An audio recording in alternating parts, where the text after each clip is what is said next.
Selamat pagi anak-anak. Bagaimana kabar kalian? Semoga kalian selalu dalam keadaan sehat. Nah, sebelum pembelajaran kita mulai pada hari ini, marilah kita berdoa sesuai dengan agama dan kepercayaan masing-masing. Berdoa mulai. Doa selesai. Ya. Nah, pada pertemuan hari ini kita akan membahas tentang persamaan termokimia dan perubahan entalpi standar. Nah, perubahan entalpi standar ini dilambangkan dengan delta H derajat.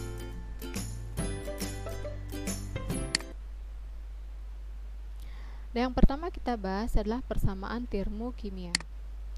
Persamaan termokimia adalah persamaan reaksi kimia yang penulisannya disertai dengan perubahan entalpi reaksi. Nah, di kelas 10 kalian sudah pernah membahas persamaan reaksi. Nah, kalau di kelas 10 persamaan reaksi kimia yang sudah kalian pelajari itu hanya berhubungan pada bereaksi, kemudian hasil reaksi dan fase-fasenya. Nah, kalau di sini pada persamaan termokimia yang akan kita bahas itu adalah disertai dengan perubahan entalpinya. Nah, persamaan termokimia itu ditulis dengan menyertakan perubahan entalpi delta H dan fase senyawa atau unsur yang terlibat dalam reaksi kimia. Nah, seperti kalau fase gas itu G, padat S, cairan murni L, dan larutan aqua. Nah, contohnya seperti ini. Ya, ini persamaan ini namanya persamaan termokimia disertai dengan perubahan entalpinya. Kalau dulu di kelas 10 kalau tidak ada delta H-nya hanya persamaan reaksi kimia. Nah, sekarang ada delta H-nya, itu adalah persamaan termokimia.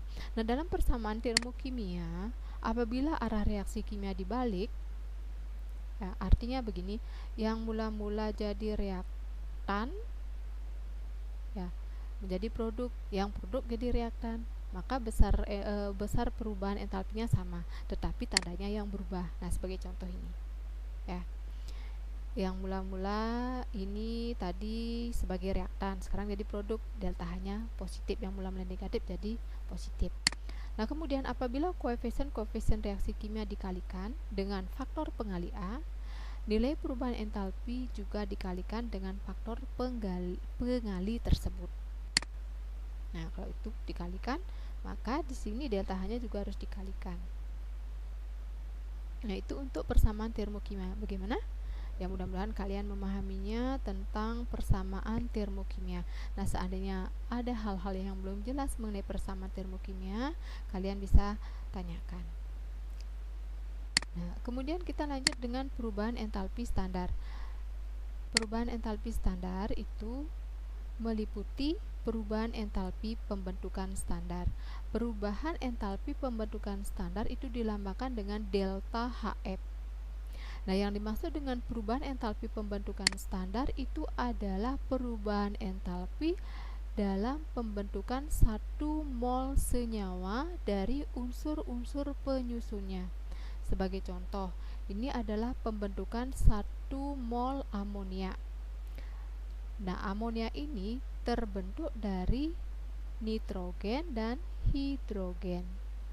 Nah, kenapa di sini diberikan nilai setengah? Kemudian hidrogennya di sini adalah 3/2 agar jumlah atom di ruas kiri sama dengan jumlah atom di ruas kanan. Yang ini 1 mol. Hanya disinilah yang akan menyesuaikan ya, reaksinya itu harus menyesuaikan. Nah, kemudian yang kedua, perubahan entalpi penguraian standar. Lambangnya delta HD. Nah, yang dimaksud dengan perubahan entalpi penguraian standar itu adalah perubahan entalpi pada penguraian 1 mol senyawa menjadi unsur-unsur penyusunnya. Nah, entalpi penguraian ini merupakan kebalikan dari entalpi pembentukan standar. Nah, sebagai contohnya ini ya, ini penguraian 1 mol senyawa menjadi unsur-unsur penyusunnya.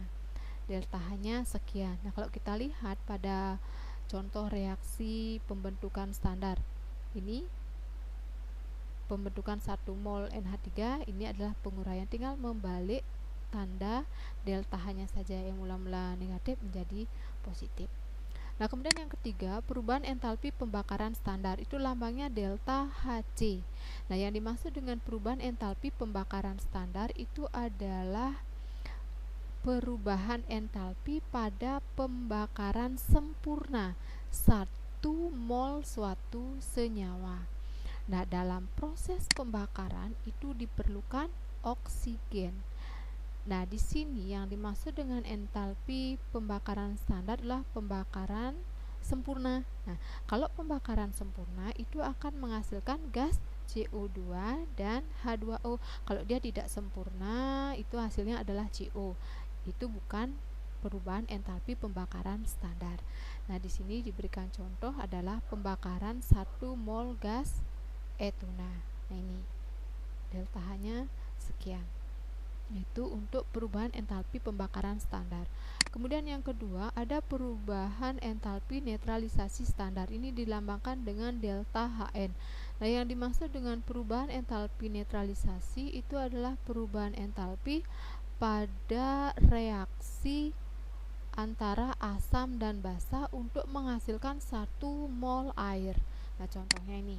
Ya, ini adalah suatu basa NaOH direaksikan dengan HCl, menghasilkan suatu garam dan H2O. Ini ya, menghasilkan 1 mol air. Delta H-nya sekian. Nah, itu untuk perubahan entalpi standar. Bagaimana kira-kira? Kalian paham? Ya, mudah-mudahan kalian bisa memahaminya, dan seandainya ada hal-hal yang belum jelas, kalian bisa tanyakan dalam sesi diskusi nanti.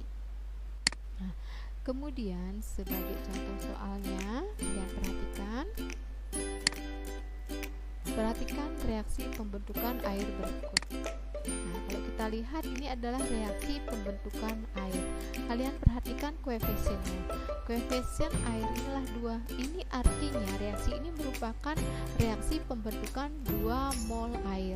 Nah, pada reaksi pembentukan 2 mol air, delta H-nya adalah min 472 kJ. Tentukan perubahan entalpi reaksi penguraian 1 mol H2O. Nah, di sini yang ditanyakan adalah perubahan entalpi reaksi penguraian 1 mol H2O. Penyelesaiannya, persamaan tersebut menunjukkan reaksi pembentukan 2 mol air. Ini maksudnya ya. Ini pertama, reaksi ini merupakan reaksi pembentukan 2 mol air. Reaksi penguraian merupakan kebalikan dari reaksi pembentukan. Tadi kan sudah disampaikan bahwa reaksi penguraian itu merupakan kebalikan dari reaksi pembentukan. Jadi, reaksi penguraian H2O dituliskan sebagai berikut. Ini dibalik ya. Nah, ini reaksi yang ini dibalik. Tinggal merubah tanda delta hanya saja, yang mula-mula negatif menjadi positif.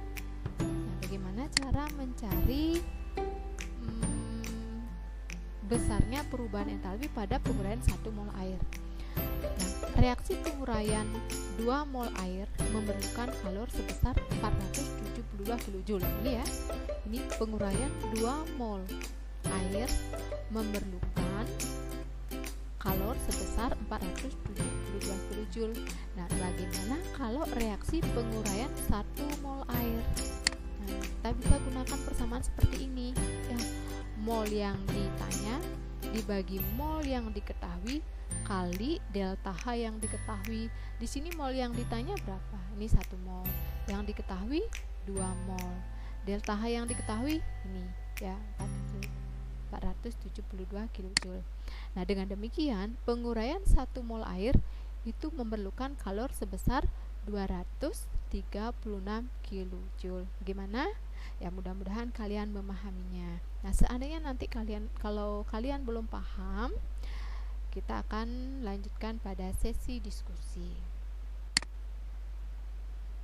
Nah, sebagai evaluasi, silakan kalian coba soal berikut.